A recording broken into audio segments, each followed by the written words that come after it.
선생님, 제발 도와주세요. 제가 미쳐버릴 것 같아요. 전화기 너머로 떨리는 목소리가 들려왔습니다. 올해 64살이 된 저는 평생 성실하게만 살아온 평범한 주부였습니다. 남편과 38해를 함께했고 두 아들은 다 장성해서 결혼까지 했습니다. 이제 손주들도 셋이나 되고요. 그런데 이 나이에 이런 일을 겪게 될 줄은 꿈에도 몰랐습니다. 일주일 전까지만 해도 저는 행복했습니다. 아니, 행복하다고 믿었습니다. 남편은 대기업에서 임원까지 지낸 사람이고 퇴직한 지금도 연금이 넉넉해서 경제적으로 부족함이 없었습니다. 아파트도 두 채 있고 저축도 제법 되어 있었죠. 남들이 보기엔 부러울 게 없는 노후였습니다. 그런데 그날 남편 휴대폰에서 카톡 알림이 울렸습니다. 평소 같으면 그냥 넘어갔을 텐데 이상하게 그날따라 제 눈에 들어온 메시지 내용이 심상치 않았습니다. 여보, 오늘 저녁 10시에 그 호텔에서 만나요? 벌써부터 설레네요. 보낸 사람 이름은 수진이었습니다. 머리가 하얘지는 느낌이었습니다. 손이 떨려서 휴대폰을 제대로 잡을 수도 없었습니다. 저는 그 자리에서 주저앉아 버렸습니다. 38년을 함께 살아온 남편이, 제가 그토록 믿었던 남편이 바람을 피우고 있다니. 믿고 싶지 않았지만 증거는 명확했습니다. 대화 내용을 더 확인해 보니 이미 6개월 전부터 만나온 사이였습니다. 그 여자는 남편보다 15살이나 어린 49살이었고 남편 회사 후배의 아내였습니다. 당신, 이게 뭐예요? 저는 그날 밤 남편이 돌아오자마자 따졌습니다. 평생 남편한테 목소리 한 번 높여본 적 없는 제가 소리를 질렀습니다. 남편은 처음엔 발뺌했습니다. 하지만 제가 휴대폰을 들이밀자 관념한 듯 모든 걸 털어놨습니다. 미안해. 그냥 당신이랑은 오래 살다 보니까 감정이 없어졌어. 수진이는 날 남자로 봐줘. 당신은 나를 그냥 애들 아빠, 돈 벌어오는 사람으로만 본 것 같아. 남편의 변명을 듣는데 기가 막혀서 웃음이 나왔습니다. 그래, 저는 당신 시중이나 드는 가정부였나 봅니다. 38년 동안 당신 뒷바라지하고 시부모님 모시고 애들 키우느라 제 인생은 다 버렸는데 말이죠. 그런데 이건 시작에 불과했습니다. 진짜 충격은 그 다음 날 찾아왔습니다. 친정언니한테 전화로 하소연하는데 언니가 뭔가 말을 아끼는 게 느껴졌습니다. 언니, 뭔가 아는 거 있어요? 말해주세요. 제가 다그치자 언니는 한참을 망설이더니 입을 열었습니다. 사실은 엄마 재산 상속 문제로 네 남편이 나한테 연락 왔었어. 엄마가 너한테만 아파트를 물려주신 거 불공평하다고. 법적으로 이의 제기할 수 있다고 하더라. 저는 귀를 의심했습니다. 친정어머니께서 돌아가시기 전에 제게 아파트 한 채를 주신 건 사실입니다. 하지만 그건 제가 30년 넘게 어머니를 모시고 살았기 때문이었습니다. 언니는 결혼하면서 미국으로 가버렸고 오빠는 사업 실패로 어머니께 손만 벌렸습니다. 어머니 병수발도 장례식도 다 제가 치렀습니다. 그 아파트가 지금 시세로 12억은 된대. 네 남편이 그걸 노리고 있는 것 같아. 법무사까지 대동하고 나한테 와서 상속 재분배 얘기를 꺼냈어. 언니의 말에 온몸에 소름이 돋았습니다. 그럼 남편이 바람을 핀 것도 혹시 제 재산을 노린 건 아닐까? 아니, 설마 그럴 리가. 하지만 의심은 꼬리에 꼬리를 물었습니다. 저는 그날부터 남편을 몰래 미행하기 시작했습니다. 64살 할머니가 탐정 흉내를 내는 게 우스웠지만 진실을 알아야 했습니다. 그리고 사흘 후 저는 더 끔찍한 사실을 알게 됐습니다. 남편이 만난 건 그 수진이라는 여자만이 아니었습니다. 그 여자와 함께 어느 카페에 앉아 있는데 거기서 만난 사람이 변호사였습니다. 카페 창문 밖에서 몰래 지켜보는데 남편과 수진 그리고 변호사가 서류를 펼쳐놓고 뭔가 심각하게 얘기하는 게 보였습니다. 저는 카페 안으로 들어가서 옆 테이블에 앉았습니다. 나이 든 여자라 그런지 아무도 저를 눈여겨보지 않았습니다. 조금만 귀를 기울이면 대화가 들렸습니다. 이혼 소송을 유리하게 가져가려면 부인 쪽에 귀책 사유를 만들어야 합니다. 예를 들어 정신질환이나 부부관계 거부 같은 것들이요. 변호사의 말에 남편이 고개를 끄덕였습니다. 사실 와이프가 최근에 좀 이상해졌어요.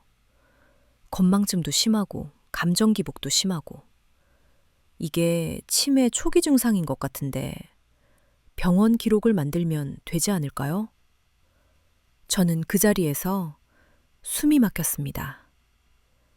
제가 요즘 건망증이 생긴 건 남편 때문에 스트레스를 받아서였습니다. 불안하고 우울해서 그랬던 건데 그걸 역이용하려고 했다니. 수진이라는 여자가 말했습니다. 빨리빨리 진행해야 해요. 제가 알아보니까 그 아파트 명의가 부인 앞으로 되어 있잖아요. 이혼하기 전에 처분하면 골치 아파지니까요. 알아. 그래서 일단은 치매 진단을 받게 하고 성년 후견제도 같은 걸 활용하면 재산 관리를 내가 할 수 있대. 그 다음에 처리하면 돼. 남편의 말에 저는 참을 수가 없었습니다.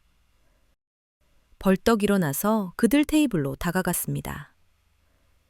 여보, 재미있는 얘기 하네요? 제 목소리에 남편의 얼굴이 새하얗게 질렸습니다. 수진이라는 여자는 당황해서 어쩔 줄 몰라 했고요. 38년을 함께 산 아내를 치매 환자로 만들어서 재산을 빼돌리겠다? 와, 정말 대단하시네요. 난 당신이 이렇게까지 치사한 인간인 줄 몰랐어요. 카페 안이 순식간에 조용해졌습니다. 다른 손님들이 다 저희를 쳐다봤습니다. 남편은 벌떡 일어나서 제 팔을 잡았습니다. 여기서 뭐 하는 거야? 창피하게. 창피한 건 당신이지, 나 아니에요. 저는 남편의 손을 뿌리쳤습니다. 그리고 수진이라는 여자를 똑바로 쳐다봤습니다. 아줌마, 나이가 어떻게 되세요? 49이라고 들었는데 그 나이에 남의 가정 파괴하는 게 재미있어요? 딸 같은 나이 차이 아니에요? 그 여자가 벌떡 일어났습니다. 할머니가 무슨 소리 하시는 거예요?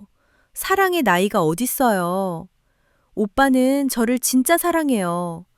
할머니는 그냥 동거인이었던 거잖아요. 동거인. 그 말에 제 머릿속이 하얘졌습니다. 38년 동안 밥하고 빨래하고 청소하고 시부모 모시고 애들 키운 게 동거였답니다. 제 인생이 동거였답니다.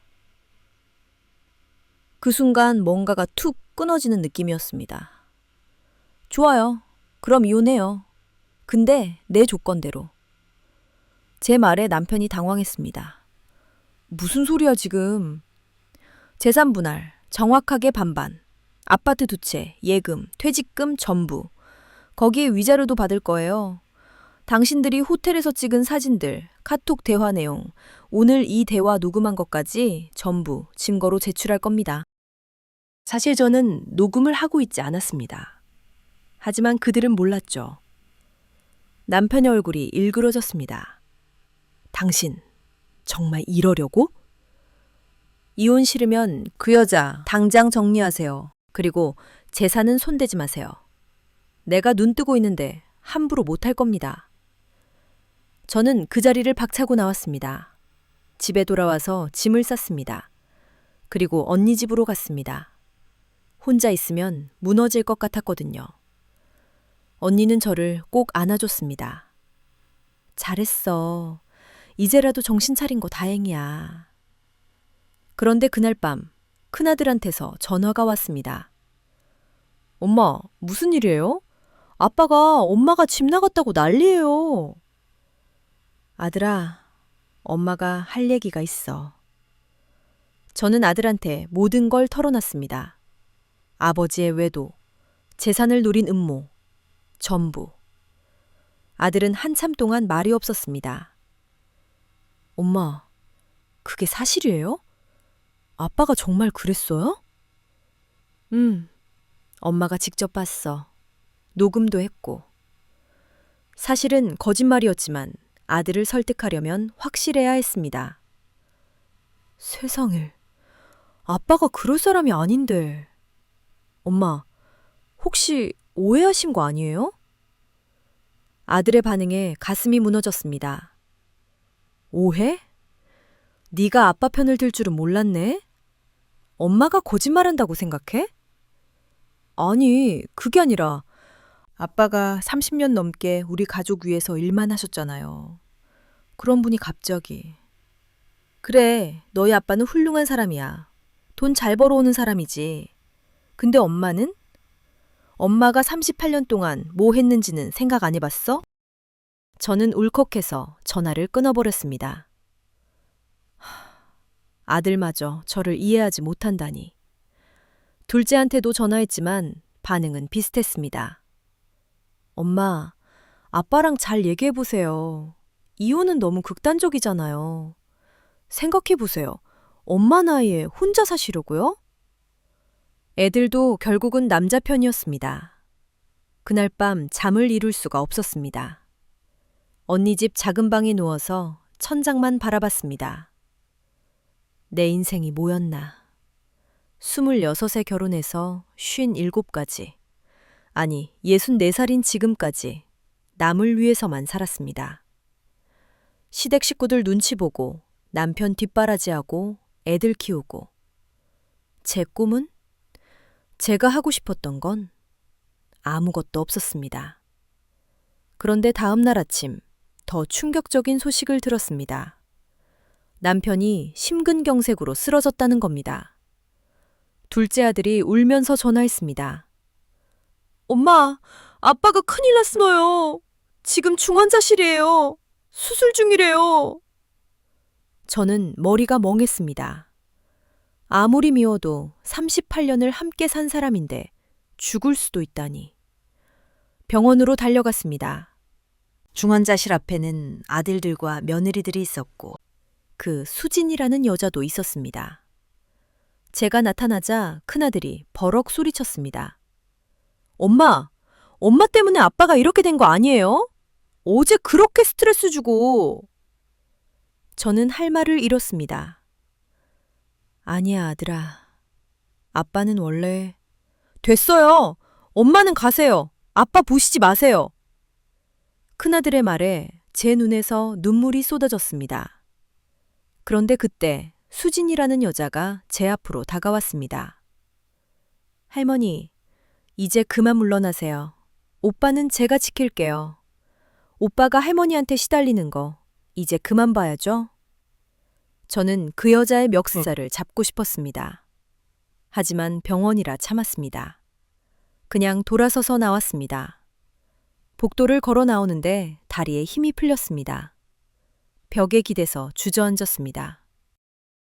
간호사가 다가와서 물었습니다. 할머니, 괜찮으세요? 괜찮아요. 괜찮습니다. 거짓말이었습니다. 전혀 괜찮지 않았습니다.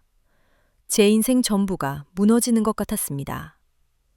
그런데 그때 옆에서 누군가 제 옆에 앉았습니다. 60대로 보이는 남자분이었습니다. 힘드신가 봐요. 저기 카페테리아 가서 차라도 한 잔 하실래요? 저는 고개를 저었습니다. 괜찮습니다. 모르는 분인데. 전 이 병원 상담센터에서 일하는 심리 상담사입니다. 힘들어 보이셔서 괜찮으시면 얘기 좀 나눠요. 도움이 될 수도 있으니까요. 그 남자분의 따뜻한 목소리에 저는 그만 울음을 터뜨렸습니다. 카페테리아에서 저는 그분한테 모든 걸 털어놨습니다. 남편의 외도, 재산 음모, 아들들의 반응, 전부. 그분은 조용히 듣더니 말했습니다. 할머니, 지금 상황이 너무 힘드시죠? 하지만 한 가지 명심하세요. 할머니는 잘못이 없어요. 할머니가 할 수 있는 일을 다 하신 거예요. 하지만 애들까지 저를... 자식들은 아직 어려요. 나중에 이해할 겁니다.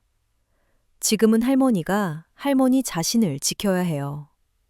재산도, 권리도, 그리고 마음도. 그분의 말이 위로가 됐습니다. 조금 진정이 됐을 때쯤 그분이 물었습니다. 혹시 변호사는 알아보셨어요? 저는 고개를 저었습니다. 아직요. 어디서부터 시작해야 할지.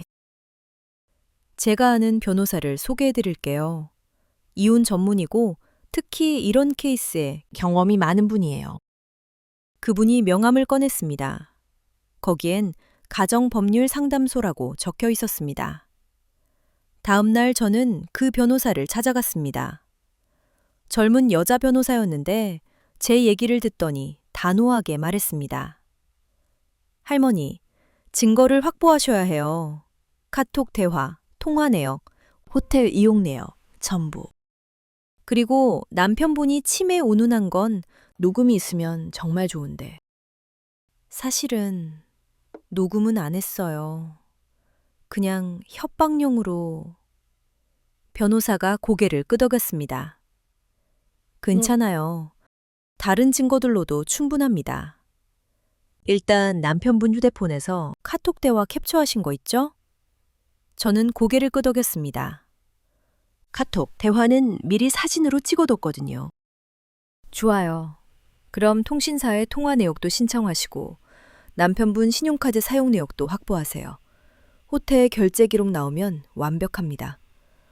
변호사는 체크리스트를 작성해줬습니다. 그리고 재산 목록도 정리하세요. 아파트, 예금, 주식, 전부. 숨긴 재산 있으면 찾아낼 겁니다. 저는 그날부터 전쟁을 시작했습니다.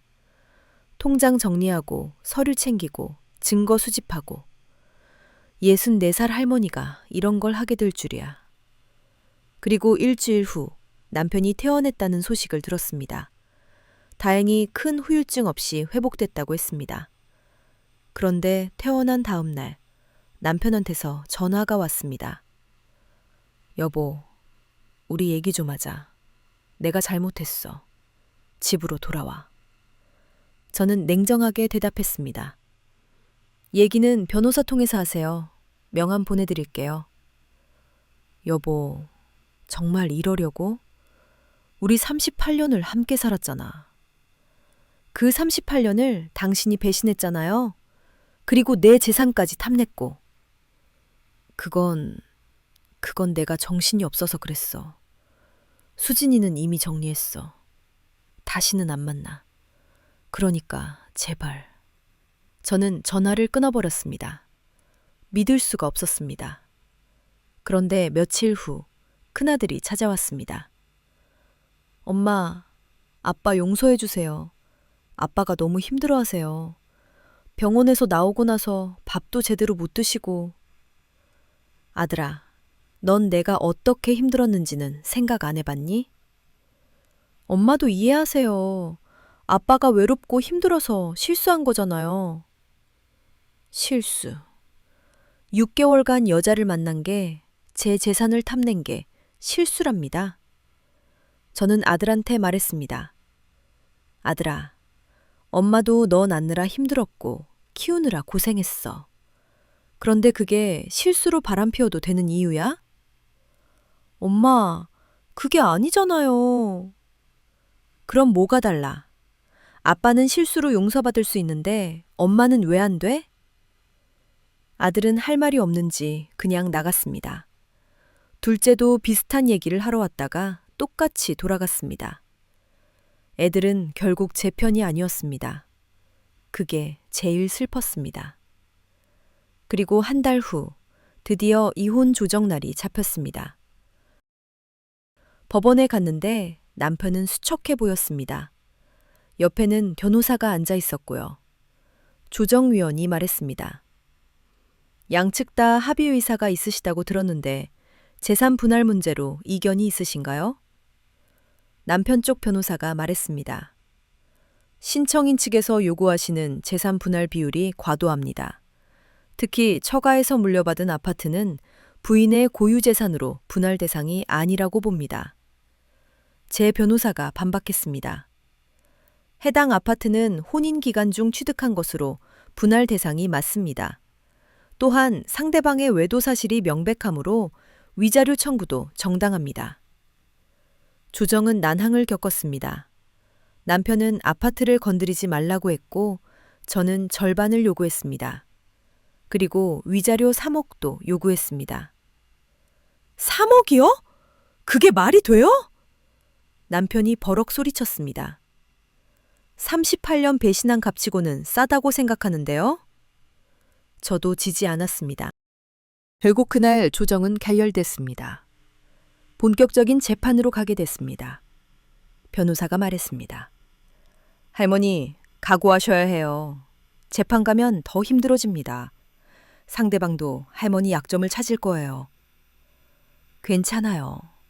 제가 뭘 잘못했는데 숨길 게 있겠어요.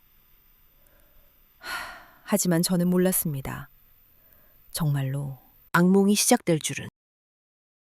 첫 재판날 남편 측에서 제출한 서류를 보고 경악했습니다. 거기엔 제가 우울증 약을 처방받은 기록, 신경정신과 상담 기록이 있었습니다. 10년 전 갱년기가 힘들어서 몇 달 상담받고 약 먹었던 게 전부였는데 그걸 가지고 정신적으로 불안정한 상태라고 주장했습니다. 더 황당한 건 제가 남편한테 소홀했다는 아들들의 진술서까지 제출했다는 겁니다.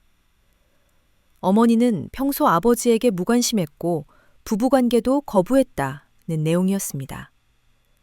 거짓말이었습니다. 제가 언제 남편을 소홀히 했습니까? 오히려 남편이 저를 여자로 안 본 거였는데.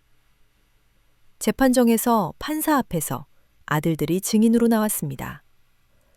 증인, 부모님의 부부관계가 좋지 않았다고 진술하셨는데 구체적으로 설명해 주시겠습니까? 큰아들이 대답했습니다. 네, 부모님이 따로 주무신 지 10년 넘었고 대화도 거의 없으셨습니다. 제 가슴에 못이 박혔습니다. 따로 잔 건 남편 코골이가 심해서였고 대화가 없었던 건 남편이 매일 피곤하다고 방에만 들어박혀 있어서였습니다. 그걸 제 잘못으로 몰다니. 거짓말이에요, 판사님. 전부 거짓말입니다. 제가 소리쳤지만 판사는 조용히 하라고만 했습니다. 재판이 끝나고 법정을 나오는데 큰아들이 저한테 다가왔습니다. 엄마, 미안해요. 하지만 아빠가... 됐어. 네가 아빠 편인 건 알겠어. 근데 거짓말까지 할 줄은 몰랐네. 거짓말이 아니에요. 사실이잖아요. 엄마가 아빠한테 잘못한 것도 있다고요. 저는 아들의 얼굴을 한 대 때리고 싶었습니다. 하지만 참았습니다. 그냥 돌아섰습니다. 변호사가 저를 위로했습니다. 할머니, 괜찮아요. 우리한테도 증거가 있으니까요. 남편분 외도 증거, 재산 탐낸 정황 다 제출할 겁니다. 두 번째 재판에서 저희 측이 증거를 제출했습니다. 카톡 대화, 신용카드 사용 내역, 호텔 영수증, 전부. 남편의 얼굴이 굳어졌습니다. 하지만 남편 측 변호사는 뻔뻔하게 주장했습니다. 이는 부부관계가 파탄난 이후의 일입니다. 피고인은 이미 정신적으로 단절된 상태에서 위안을 구한 것뿐입니다. 단절됐다고요? 그럼 왜 같은 집에서 살았죠? 왜 제가 매일 밥을 해줬죠? 저는 분노를 참을 수가 없었습니다. 판사가 말했습니다. 원고인, 진정하세요. 변호사를 통해 말씀하시기 바랍니다. 재판은 몇 달을 끌었습니다. 그동안 저는 언니 집에서 지냈습니다. 밤마다 악몽을 꿨습니다. 남편이, 아들들이 그 수진이라는 여자가 나와서 저를 비웃는 꿈. 당신은 아무것도 아니야. 그냥 가정부였어. 꿈에서 깨면 온몸이 땀으로 젖어 있었습니다. 그러던 어느 날 병원 상담센터에서 만났던 그 상담사분한테서 전화가 왔습니다. 할머니, 그동안 어떻게 지내셨어요? 재판은 잘 되고 있고요? 반가웠습니다. 그분은 그동안 가끔 안부 전화를 해주셨거든요. 힘들긴 한데 버티고 있어요. 힘드시면 언제든 연락하세요. 차라도 한잔하면서 얘기해요. 그분의 목소리가 따뜻했습니다. 그래서 저는 만나기로 했습니다. 카페에서 만나서 그동안 있었던 일들을 얘기했습니다. 재판 얘기, 아들들 얘기, 전부. 그분은 진지하게 들어주셨습니다. 할머니, 지금 상황이 너무 힘드시죠? 하지만 할머니는 용기 있는 분이에요. 잘못된 걸 바로잡으려고 하시잖아요. 용기는 무슨. 그냥 억울해서 그래요. 38년을 뭘 위해 살았나 싶어서. 그 38년이 헛되지 않게 하려면 이제는 할머니를 위해 사셔야죠. 그분의 말이 가슴에 와닿았습니다. 그래요. 이제는 저를 위해 살아야 합니다. 더 이상 남을 위해서가 아니라. 고맙습니다. 선생님 덕분에 힘이 나네요. 언제든 연락하세요. 제 번호 알고 계시죠? 그분이 미소 지었습니다. 그 후로 저는 그분과 자주 만났습니다. 차도 마시고 산책도 하고 그분과 얘기하면 마음이 편해졌습니다. 세상에 저를 이해해주는 사람이 있다는 게 위로가 됐습니다. 그분도 이혼 경험이 있다고 했습니다. 저도 할머니처럼 힘든 시절이 있었어요. 하지만 이겨냈었죠. 할머니도 할 수 있어요. 그러던 어느 날 그분이 조심스럽게 물었습니다. 할머니, 혹시 재판 끝나고 나서 계획이 있으세요? 계획이요? 글쎄요. 생각해 본 적 없네요. 저랑 여행 같은 거 가는 건 어때요? 힐링 여행. 제주도든 강원도든? 저는 깜짝 놀랐습니다. 남자분이 저한테 여행을 가자고? 하지만 싫지는 않았습니다. 오히려 설렜습니다. 64살에 이런 감정을 느낄 줄이야. 선생님, 저 같은 할머니랑요? 할머니라뇨. 아직 젊으세요. 인생 이제 시작이에요. 그날 밤 저는 거울을 봤습니다. 주름진 얼굴, 희끗희끗한 머리. 하지만 눈빛만은 예전과 달랐습니다. 살아있는 눈빛이었습니다. 다음 날 저는 미용실에 가서 머리를 염색했습니다. 새 옷도 샀습니다. 언니가 놀라며 물었습니다. 언니, 무슨 일 있어? 아니, 그냥 기분 전환 좀 하려고. 저는 얼버무렸습니다. 언니한테 그 상담사분 얘기는 하지 않았습니다. 왠지 말하기가 부끄러웠거든요. 그리고 며칠 후 재판에서 판결이 났습니다. 판사는 이렇게 말했습니다. 피고인의 외도 사실이 인정되므로 재산 분할은 6대 4로 원고인에게 유리하게 한다. 위자료는 1억 원으로 책정한다. 친정에서 상속받은 아파트는 혼인기간 중 취득한 것이나 원고인의 기여도를 인정하여 원고인 소유로 한다. 승소였습니다. 완전히 제가 원하는 대로는 아니었지만 그래도 이겼습니다. 법정을 나오는데 다리에 힘이 풀렸습니다. 변호사가 축하한다고 했습니다. 할머니, 정말 수고하셨어요. 잘 싸우셨어요. 남편은 항소하겠다고 했지만 변호사 말로는 뒤집힐 가능성이 거의 없다고 했습니다. 저는 드디어 해방됐습니다.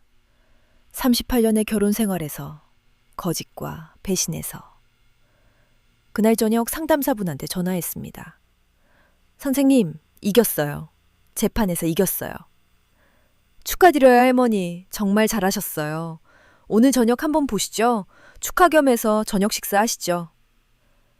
그렇게 저는 그분과 처음으로 저녁 식사를 함께 했습니다. 레스토랑에서 와인도 마시고 맛있는 음식도 먹고 오랜만에 행복했습니다. 식사 후 그분이 물었습니다. 할머니, 이제 어떻게 사실 계획이에요? 글쎄요. 아직 생각을 못 해봤어요. 혼자 사시기 외로우시지 않을까요? 그분의 눈빛이 의미심장했습니다.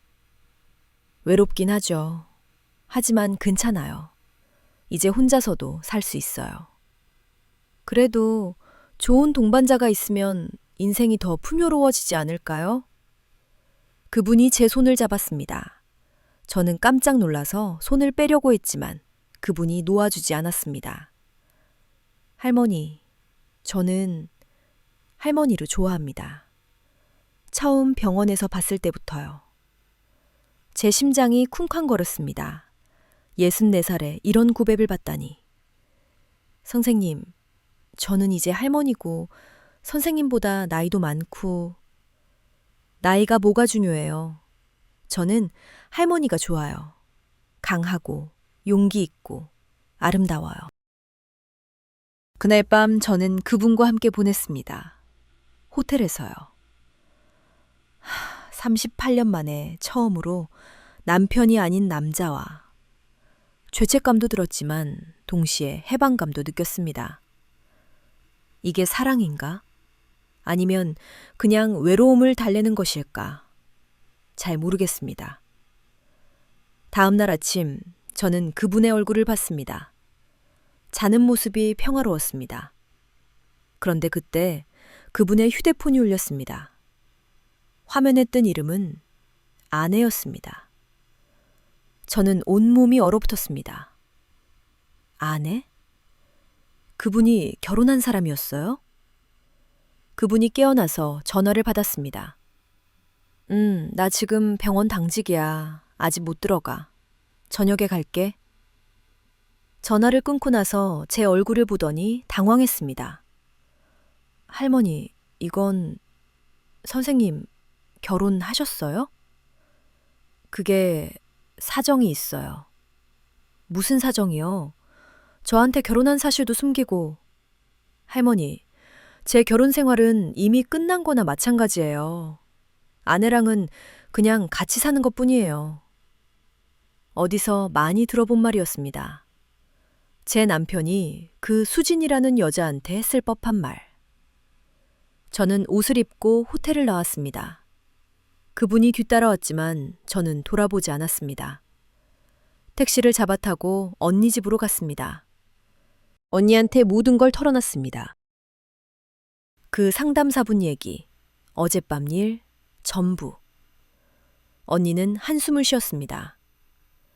언니, 너무 급하게 간 거 아니야? 그 남자에 대해 제대로 알아보지도 않고. 나도 알아. 내가 바보 같았어. 외로워서 누군가가 날 좋아한다는 게 좋아서. 저는 또 눈물을 흘렸습니다. 뭐가 이렇게 꼬였는지. 남편한테 배신당하고 아들들한테 외면당하고 이제 믿었던 사람한테 또 속았습니다. 그날 이후로 그 상담사분한테서 전화가 여러 번 왔지만 받지 않았습니다. 문자도 왔습니다. 할머니, 오해예요. 얘기 좀 해요. 하지만 저는 답장하지 않았습니다. 더 이상 남자를 믿고 싶지 않았습니다. 한 달쯤 지났을까요? 재판이 확정됐고 재산 분할이 진행됐습니다. 저는 아파트 한 채와 현금 몇 억을 받았습니다. 경제적으로는 안정됐습니다. 하지만 마음은 텅 비어 있었습니다. 아들들은 여전히 저한테 연락하지 않았고 남편은 그 수진이라는 여자와 재혼한다는 소문을 들었습니다. 저는 작은 아파트를 새로 얻어서 혼자 살기 시작했습니다. 처음엔 너무 외로웠습니다. 밤마다 천장만 보고 누워 있었습니다. 하지만 시간이 지나면서 혼자 있는 것도 나쁘지 않다는 걸 알았습니다. 아침에 일어나서 제가 먹고 싶은 걸 해먹고, 보고 싶은 TV 프로그램 보고, 가고 싶은 곳에 가고. 어느 날 복지관에서 하는 노인 댄스 수업에 등록했습니다. 거기서 나랑 비슷한 처지의 여자들을 만났습니다. 이혼한 사람, 남편과 사별한 사람, 혼자 사는 사람들. 우리는 금방 친해졌습니다. 같이 밥도 먹고 영화도 보러 가고. 그렇게 1년이 지났습니다. 어느 날 큰아들한테서 전화가 왔습니다. 엄마, 손주 100일인데 와주실 수 있어요? 저는 잠시 망설였습니다. 하지만 손주는 죄가 없으니까. 갈게. 100일 잔치에 갔는데 남편도 와 있었습니다. 옆에는 그 수진이라는 여자가 있었고요. 어색했습니다. 하지만 저는 의연하게 행동했습니다. 손주를 안아주고 큰아들 부부에게 축하한다고 했습니다. 남편은 저를 힐끔힐끔 쳐다봤지만 저는 시선을 주지 않았습니다. 잔치가 끝나고 나올 때 큰아들이 저를 따라왔습니다. 엄마, 미안해요. 그때 제가 너무했어요. 괜찮아. 다 지난 일이야. 엄마, 행복하세요? 아들의 목소리에 진심이 담겨 있었습니다. 행복해. 처음으로 내가 원하는 대로 사니까. 정말이었습니다. 처음으로 저는 행복했습니다. 지금 저는 65입니다. 혼자 살지만 외롭지 않습니다. 복지관 친구들과 일주일에 2번 춤을 배우고 주말에는 등산도 다닙니다. 가끔 아들들이 손주를 데리고 놀러 오고요. 남편? 별로 생각 안 납니다. 그 사람은 이제 제 인생에 없는 사람입니다. 가끔 그 상담사분 생각이 납니다. 저를 속였지만 그래도 그분 덕분에 제가 여전히 사랑받을 수 있는 사람이란 걸 알았습니다. 64살이라고 인생이 끝난 게 아니에요. 오히려 이제 시작입니다. 더 이상 남을 위해 사는 게 아니라 저를 위해 사는 인생. 이게 진짜 행복인 것 같습니다. 어제는 복지관에서 만난 남자분한테 커피 한잔 하자는 제안을 받았습니다. 저보다 2살 많은 67살인데 부인과 사별하고 혼자 사신대요. 할머니, 저랑 영화나 볼래요? 그분의 말에 저는 웃으며 대답했습니다. 좋아요. 근데 할머니 소리는 그만하세요. 저 아직 젊어요. 정말이에요. 저는 아직 젊습니다. 나이는 숫자일 뿐이에요. 중요한 건 어떻게 사느냐죠. 이제 저는 당당하게 제 인생을 살 겁니다. 누구 눈치 보지 않고 제가 원하는 대로.